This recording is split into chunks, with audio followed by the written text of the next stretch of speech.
السلام علیکم ورحمۃ اللہ۔ سورہ بقرہ مدنی صورت، دوسرے سپارے کا 15واں رکوع، آیت نمبر 239۔ اعوذ باللہ من الشیطان الرجیم، بسم اللہ الرحمن الرحیم۔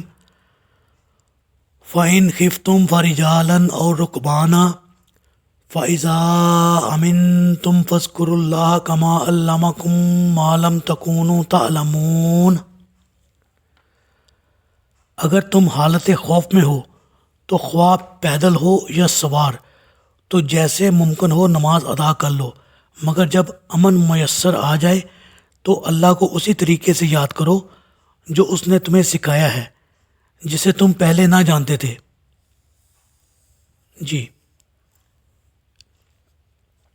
سیدنا عبداللہ بن عمر رضی اللہ تعالیٰ عنہ سے جب کوئی پوچھتا کہ ہم نماز خوف کیسے پڑھیں، تو وہ کہتے کہ امام آگے بڑھے، کچھ لوگ اس کے ساتھ نماز ادا کریں، امام انہیں ایک رکعت پڑھائے، باقی لوگ ان کے اور دشمنوں کے درمیان کھڑے رہیں، نماز نہ پڑھیں۔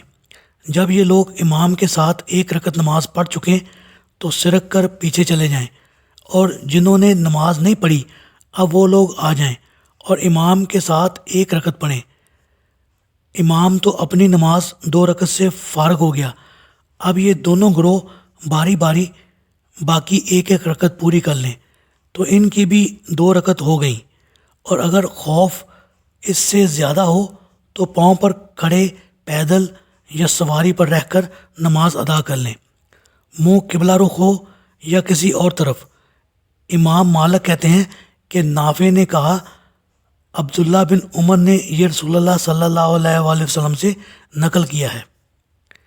جب خوف کی حالت ختم ہو جائے تو نماز پوری اور باجماعت ادا کرو، جیسا کہ عام حالات میں پڑھا کرتے ہو۔ نماز خوف کی کئی صورتیں ممکن ہیں، اور احادیث میں ایسی 6-7 صورتیں مذکور بھی ہیں۔ وہ صورتیں اس طرح بنتی ہیں کہ مقتدی جس نے ایک رکعت امام کے ساتھ ادا کی ہے تو آیا وہ دوسری رکعت خود موقع ملنے پر ادا کرے گا یا نہیں، یا اگر کرے گا تو کیسے کرے گا، اور نماز مغرب جس کی قصر بھی 3 رکعت ہے اس کی صورت کیا ہوگی۔ اور غالباً یہ طریقہ صرف اس ہنگامی حالت کے لیے ہے جب کہ مارکہ کارزار گرم نہ ہوا ہو، کیونکہ مارکہ گرم ہونے کی صورت میں تو جماعت کا موقع ہی نہیں آتا، جیسا کہ جنگ خندق میں رسول اللہ صلی اللہ علیہ وسلم سمیت اکثر مسلمانوں کی نماز عصر قضا ہو گئی، جو آپ صلی اللہ علیہ وسلم نے اور مجاہدین نے سورہ غروب ہونے کے بعد قضا کے طور پر ادا کی، پھر اس کے بعد نماز مغرب ادا کی۔